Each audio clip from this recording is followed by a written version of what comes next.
एक तरफ मीडिया है जो बुलडोजर पे चढ़ा हुआ है और दूसरी तरफ दूसरा मीडिया है जो बुलडोजर चल रहा है उनके साथ खड़ा हुआ है। तो ये एक ऐसी लड़ाई है जिसमें कोई इंस्टेंट जस्टिस नहीं है, ये इंस्टेंट इनजस्टिस है। ये इस्टेब्लिश करना, लगातार दरवाज़ा खटखटाना, क्योंकि एक डेमोक्रेटिक कंट्री में डेमोक्रेटिक वे ही हो सकते हैं प्रोटेस्ट के, रास्ता निकालने के, जिसकी मुझे लगता है और हर एक जो इंसिडेंट है, बड़ा हो छोटा हो, उस पर आवाज़ उठाकर सच क्या है और ये कितने बड़े पैमाने पर कोर्ट और कचहरी में दिक्कत है। क्योंकि अगर ये इंस्टेंट जस्टिस चलता रहा, जैसे उदयपुर में चला, जैसे दिल्ली में चला, जैसे इंदौर में चला, हर जगह वो कोर्ट को ख़त्म कर देगा। वो कौन जाएगा कोर्ट? जब आप पहले ही बुलडोज़र गिरा दीजिएगा तो आपने तो डिक्लेयर कर दिया कि आरोपी कौन है। जहाँ पर देश के नागरिक को ही देश की सरकार अपना दुश्मन बना रही है, जैसे हेमंत विश्व शर्मा खुलेआम बतौर असम के मुख्यमंत्री यह कहते हैं कि मियाँ मुसलमान से मेरा कोई लेना देना नहीं, जिस तरह के कानून ला रहे हैं। लेकिन वहाँ पर ये अच्छा है कि कम से कम 18-19 पॉलिटिकल पार्टियाँ इकट्ठा होती हैं और जाती हैं, FIR करती हैं, द्रौपदी मुर्मू तक पहुँचती हैं। तो ये एक बहुत ज़रूरी है कि इस तरह का जो एक इंजस्टिस है उसके खिलाफ आवाज़ उठना, और आज की तारीख में मुझे लगता है बुलडोज़र पर एक आवाज़ उठनी शुरू हो से 2 घंटे का जो ब्रेक मिलता था जुम्मे की नमाज पे, उस पर पाबंदी लगा दी। देखिए वो तो एक टक्कर में दूसरी टक्कर में है, तो मैंने तो आपको कहा है कि उनके कदम अनकॉन्स्टिट्यूशनल है, तो चैलेंज तो पॉलिटिकली करना पड़ेगा ना, हम आपको नहीं चैलेंज करेंगे।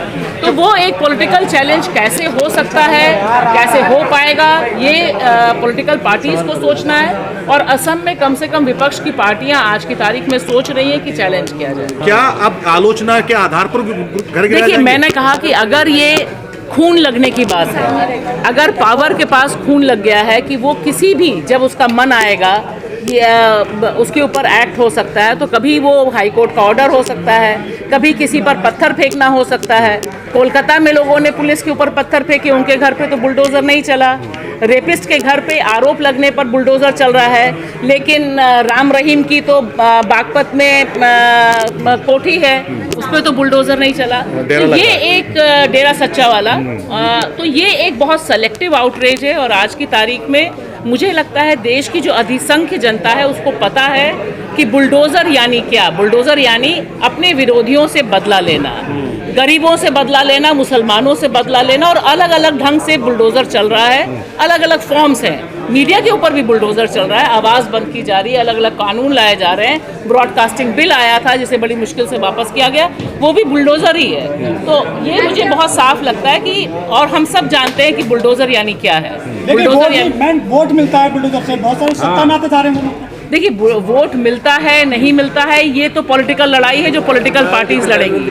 आज की तारीख में पॉलिटिकल पार्टीज को भी मजबूरी में कहना पड़ रहा है कि बुलडोज़र इनजस्टिस है, ये जनता की वजह से हुआ है, किसी और वजह से नहीं हुआ है। एक वर्ग काफी खुश है बुलडोज़र से जी, एक वर्ग काफी खुश है, क्योंकि हमने उनको खून का चस्का लगा दिया है, हमने उनको बता दिया है कि किसी भी विरोधी को कैसे निपटाना है। कितने बड़े पैमाने पर खुश हैं, 240 पर अटके हैं ना, तो वो भी एक किसी चीज़ का तो असर होगा। किसके खिलाफ बुलडोज़र चल रहा है? जो इस देश के नागरिक हैं, जिनको अभी आपने साबित नहीं किया कि उनका दोष हो, कानून प्रक्रिया का उल्लंघन है।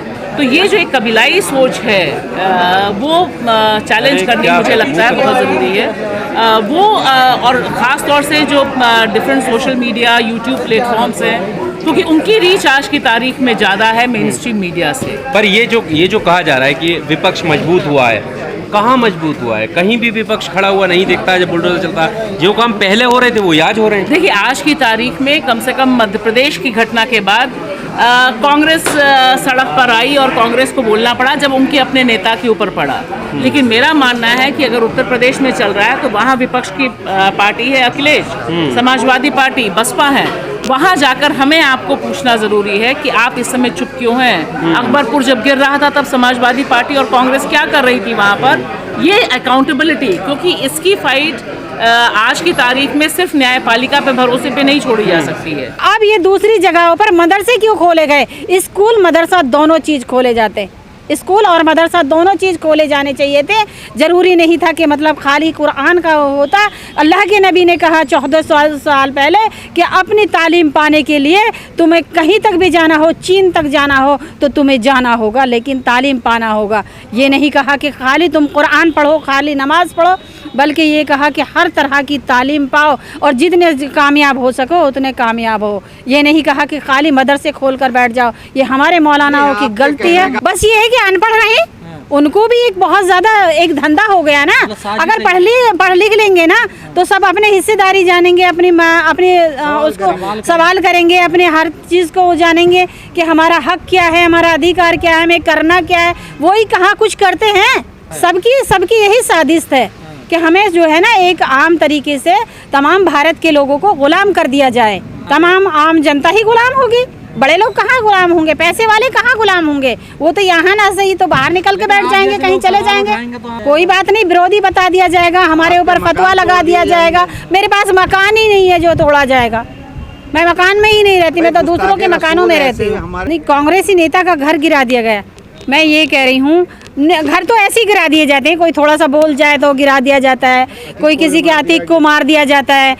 मैं सबसे पहले ये कहना चाहती हूँ कि सबसे ज़्यादा अगर हुजूर अक़दस सल्लल्लाहु अलैहि वसल्लम की गुस्ताखी कर रहा है तो एक मुसलमान कर रहा है जो खुद इस्लाम में पैदा हुआ है। कि जब सुबह अल्लाह के नबी हुजूर अक़दस सल्लल्लाहु अलैहि वसल्लम कहते हैं कि जब सुबह को लोग सोते रहते हैं और हमारे मुसलमानों के आज बच्चे जो हैं ना, मुसलमानों के बच्चे ना तो कलाम पाक पढ़ते हैं और ना ही सुबह फजर की नमाज़ पढ़ते हैं, और खाली जुमे की नमाज से क्या मुसलमान कहलाए जाएंगे? हर मुसलमान को होना चाहिए कि अल्लाह के नबी हुजूर अक़दस सल्लल्लाहु अलैहि वसल्लम का कहना है जो मोमिन है, मेरा दिल चाहता है कि मैं मुसलमानों के उन घरों में आग लगा दूं जिन घरों में लोग सुबह को फजर की नमाज के बाद सोए हुए हैं।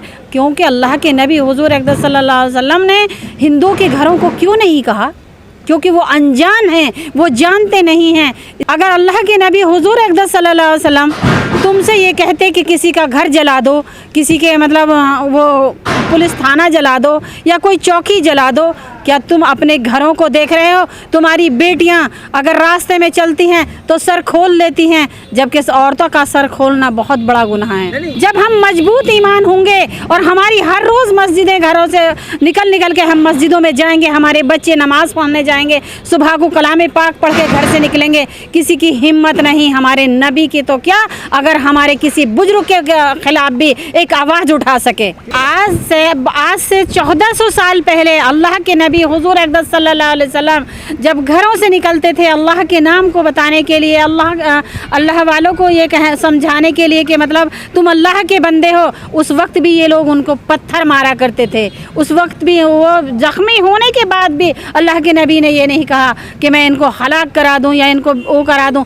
क्योंकि उनको अकल ही नहीं है। उनको ना सही तो उनकी नस्ल को आएगी, किसी को तो अक्ल आएगी। हमारे भी बड़े कभी मतलब यही थे जो आज ये हैं बेवकूफ़।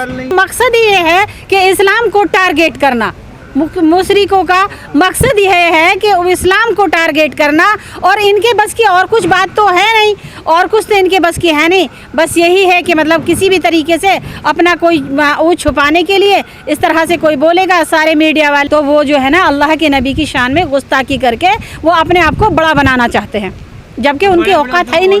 कि हमारे उलमाओं की तो इतनी बड़ी बड़ी गलतियां हैं कि जब हमारे यहाँ से देश आज़ाद हुआ, क्या मतलब ये जब हमारे मदरसे खुले हुए थे और हमारी वो भी उस वक्त भी यूनिवर्सिटी थी,